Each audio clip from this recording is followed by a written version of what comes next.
जय श्री राम बोल दे तो लड्डू मिलना बाद में और डंडे जरूर मिल जाते थे।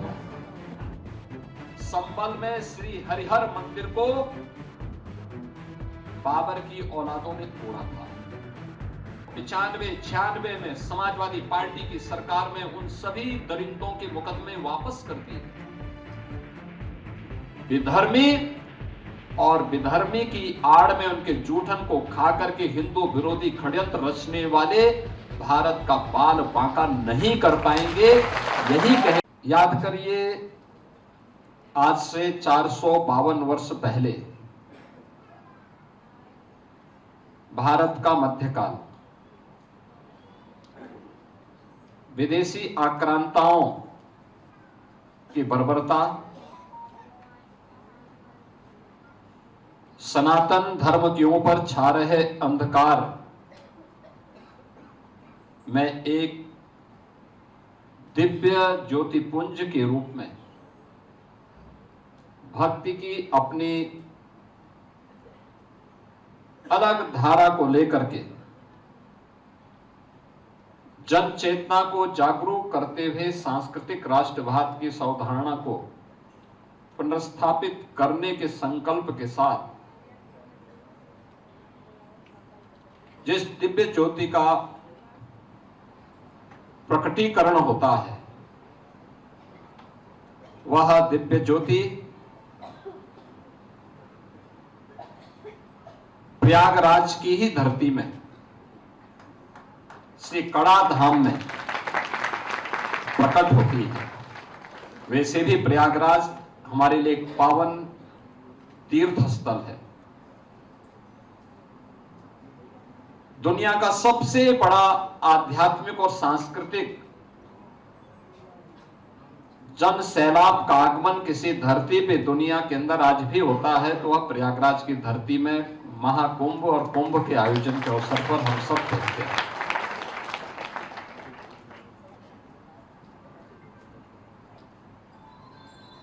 पूज्य संत जगत गुरु मूलकदास जी महाराज ने अपनी जिस परंपरा को और जिस परंपरा में वे दीक्षित हुए, वह भारत की वैष्णव परंपरा की रामानंदी संप्रदाय की उस पावन परंपरा को उन्होंने अंगीकार किया, जिसे जगत गुरु रामानंदाचार्य जी ने आगे बढ़ाया। और प्रयागराज की धरती का यह सौभाग्य है कि प्रयागराज में जगत गुरु रामानंदाचार्य जी की भी पावन जन्मभूमि है।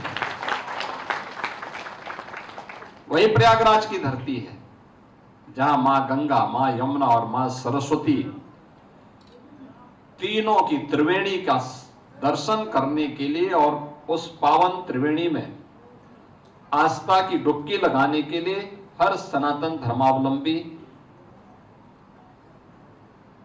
प्रतीक्षा करता है। माघ मेले की, कुंभ की, महाकुंभ का सौभाग्य तो बिरले को ही प्राप्त होता है। और उस प्रयागराज की धरती में जन्म लेना और फिर वहां से उन्होंने देश के विभिन्न तीर्थों में, ब्रज में, अयोध्या धाम में, चित्रकूट में, प्रयागराज में, काशी में, जगन्नाथपुरी, यानी इन सभी क्षेत्रों में जाकर के उस आध्यात्मिक और सांस्कृतिक चेतना को जागरूक करने के एक बड़े कार्यक्रम को अपने हाथों में लिया। अभी यहां पे हमारे पूज्य संत जिन बातों को कह रहे थे, पूज्य संत राजेंद्र दास जी महाराज, उन्होंने कहा 4 मुगल बादशाहों का कालखंड जगत गुरु मूलकदास जी महाराज ने देखा। अकबर का भी देखा, जहांगीर का भी देखा, शाहजहां का भी देखा, औरंगजेब का भी देखा। उस समय की क्रूरता को भी देखा।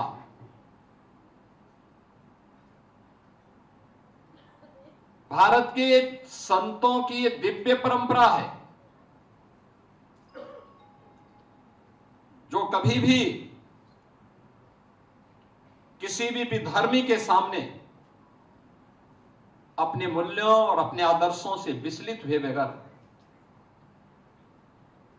उन्होंने उस समय जिस जनचेतना को जागरूक किया,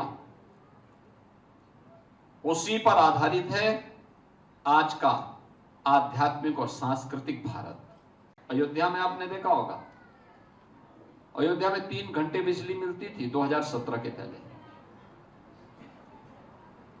उस समय कोई जय श्री राम बोल दे तो लड्डू मिलना बाद में और डंडे जरूर मिल जाते थे। संकरी गलियां थी, कब भवन गिर जाए कोई भरोसा नहीं था। आवागमन के साधन भी सीमित थे। आज आप जाइए अयोध्या में, जहां से आप जाएंगे, आज अयोध्या त्रेता युग की याद फिर से स्मरण करा देती है हमको। हमने त्रेता युग नहीं देखा है, लेकिन धर्म ग्रंथों में जो सुना है, जो उसी प्रकार की अयोध्या आज बन रही है। और इन पूज्य संतों की साधना का, इनके संघर्ष का प्रताप है। मैंने जो बताया ना कि संत एक मंच पर आए और एक स्वर में बोले, 500 वर्षों का कलंक मिट गया, अयोध्या में राम मंदिर का, भव्य राम मंदिर का निर्माण हो गया। अगर संतों की एकता में इतनी ताकत है, तो पूरा सनातनी अगर एकजुट होकर के अपनी ताकत का एहसास कराना प्रारंभ कर दे, तो कोई भी विधर्मी और विधर्मी की आड़ में उनके जूठन को खा करके हिंदू विरोधी षड्यंत्र रचने वाले भारत का बाल बांका नहीं कर पाएंगे। यही कहने के लिए आज यहां पूज्य संत जगत गुरु मूलकदास जी महाराज की इस पावन जयंती कार्यक्रम के अवसर पर आप सबसे विनम्र अपील करने के लिए आया हूं। ये यात्रा हमें रुकने नहीं देनी है। बिना रुके, बिना थके, बिना डिगे, बिना झुके इस अनवरत यात्रा को चरेवेती के संकल्प के साथ आगे बढ़ाना होगा, निरंतर आगे बढ़ाना होगा। हमारा व्यक्तिगत स्वार्थ सनातन धर्म के मार्ग में और भारत राष्ट्र के मार्ग में बाधा नहीं बननी चाहिए, कभी नहीं बननी चाहिए। मेरा हित देश के हित से बड़ा नहीं हो सकता, सनातन धर्म के हित से बड़ा नहीं हो सकता है। इन पूज्य संतों ने जब अपने व्यक्तिगत हित को, अपने आश्रम के हित को, अपने संप्रदाय और पंथ के हित को एक ओर रख करके सनातन धर्म के बारे में सोचना प्रारंभ किया, तब ये व्यापक जागृति देखने को मिली है, तब यह दिव्य तेज हमें देखने को मिला है, तब यह चमत्कार हमें देखने को मिला है। कई पीढ़ियां गई, अयोध्या में राम मंदिर का दर्शन नहीं कर पाई। हमारी पीढ़ी सौभाग्यशाली है, हमने अयोध्या में राम मंदिर आंदोलन को भी देखा है। हमने अयोध्या में जन्मभूमि को मुक्त होते हुए भी देखा है। और हम लोग कह सकते हैं कि हमने राम मंदिर के निर्माण को और रामलला की भव्य प्राण प्रतिष्ठा के कार्यक्रम के भी हम सब साक्षी हैं। याद करिए, ये 1500, ये 2026 चल रहा है, 2026 चल रहा है। 1526 में संबल में श्री हरिहर मंदिर को बाबर की औलादों ने तोड़ा था।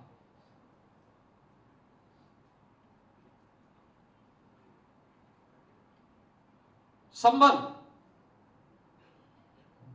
सब कुछ वहां मिट गया था। 67 तीर्थ थे, 19 कूप थे। 1976 और 1978 में दंगे हुए, सैकड़ों हिंदू मार दिए गए। 1995-96 में समाजवादी पार्टी की सरकार में उन सभी दरिंदों के मुकदमे वापस कर दिए गए। मुझे उस परिवार का एक सदस्य मिला, उसने कहा, साहब हमारी प्रॉपर्टी को पूरी तरह लूट लिया गया, हम भाग करके दिल्ली में जान बचा रहे हैं। मैंने कहा कोई कागज है लेके आ जाओ, आपकी प्रॉपर्टी में फिर से आपको कब्जा कराएंगे, चिंता मत करो। आज मुझे इस बात पर गर्व की अनुभूति होती है कि हमने वहां के 84 कोस के लिए अभी पैसा भी दे दिया है, वहां की परिक्रमा करने के लिए पूरा सड़क बन रहा है। मैंने कहा 2 लेन की सड़क बनाओ, जगह जगह सराय बनाओ, जगह जगह धर्मशाला बनाओ, यात्रा प्रारंभ कराओ। सभी 67 तीर्थ हमने पुनर्जीवित कर लिए हैं। 19 कूपों पर जो कब्जे थे सब वहां से मुक्त करवा लिए हैं, वापस ले लिए हैं और उनको हम फिर से कर रहे हैं। याद करिए 1528 में श्री राम जन्मभूमि मंदिर को बाबर की ही सिपा सालार मीर बाकी ने तोड़ा था, ठीक 500 वर्ष पहले। और 500 वर्ष पूरे नहीं हुए, हमने वापस राम मंदिर को लिया है, भव्य राम मंदिर का निर्माण किया है। यह भारत का गौरव है और ये तब होता है जब पूज्य संतों का आशीर्वाद होता है, उस प्रकार का नेतृत्व होता है, डबल इंजन की स्पीड होती है, तो ताकत भी इस रूप में हम सबको देखने को मिलती है।